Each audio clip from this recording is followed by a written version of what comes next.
जय श्री हरि। आज आपको सुनाएंगे राजा परीक्षित के जन्म की कथा। महाभारत के युद्ध के समय की है ये, जब द्रौपदी को इस बात की जानकारी मिली कि अश्वत्थामा ने उनके पांचों बेटों को मारकर हत्या कर दी है। तब वो अनशन करने की उन्होंने ठान ली और द्रौपदी ने प्रण कर लिया कि वो जब अनशन तोड़ेंगी, जब अश्वत्थामा का सिर पे लगी मणि उन्हें मिल जाएगी। जब अर्जुन को इस बात की जानकारी मिली तो वो अश्वत्थामा से युद्ध करने के लिए निकल गए और दोनों के बीच भयंकर युद्ध हुआ। अर्जुन को मौत के घाट उतारने के लिए अश्वत्थामा ने अपना ब्रह्मास्त्र चला दिया। यह देखकर अर्जुन ने भी बचाव में ब्रह्मास्त्र का प्रयोग किया। तभी वहां नारद जी और ऋषि व्यास भी वहां पहुंच गए। उन्होंने ब्रह्मास्त्र का इस्तेमाल करने से मना कर दिया। इसके बाद अर्जुन ने अपना ब्रह्मास्त्र वापस कर लिया, लेकिन अश्वत्थामा ने ऐसा नहीं किया।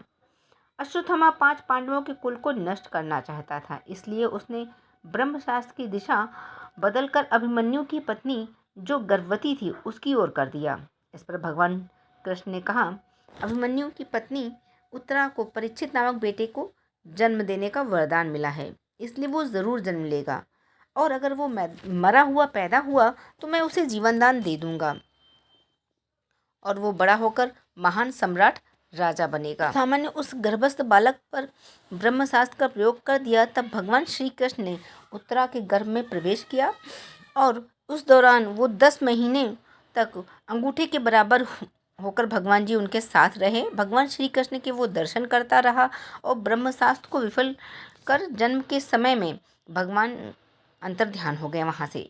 ब्रह्मास्त्र का कुछ असर उस पर रह गया तो बालक मृत पैदा हुआ। तो भगवान को जब ये पता चला तो वो प्रसूतिका गृह में गए और उस शिशु को जीवित कर दिया।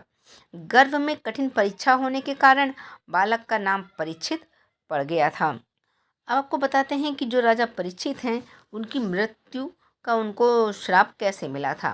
परीक्षित आगे चल के बहुत बड़े राजा बने। एक दिन शिकार करते हुए वो वन में भटक गए। भूख प्यास से व्याकुल होके वे ऋषि शमीक के आश्रम में गए। ऋषि उस समय ध्यान में मग्न थे।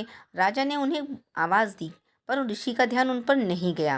राजा को लगा ऋषि शमीक जानबूझकर उनका अपमान कर रहे हैं, तो गुस्से में उन्होंने एक मरा हुआ सांप को तीर से उठाकर ऋषि के गले में डाल दिया और वहां से चले गए।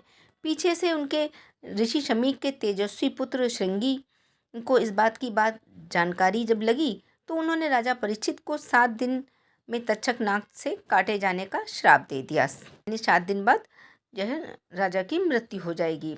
जब राजा परीक्षित को इस बात की जानकारी हुई तो उन्हें पछतावा हुआ। उन्होंने राज्य में आए हुए सुखदेव मुनि से इसका उपाय पूछा और सुखदेव ने राजा परीक्षित की मुक्ति के लिए 7 दिन की भागवत कथा सुनाई थी। उनकी कथा सुनने से ही उनका उद्धार हो गया था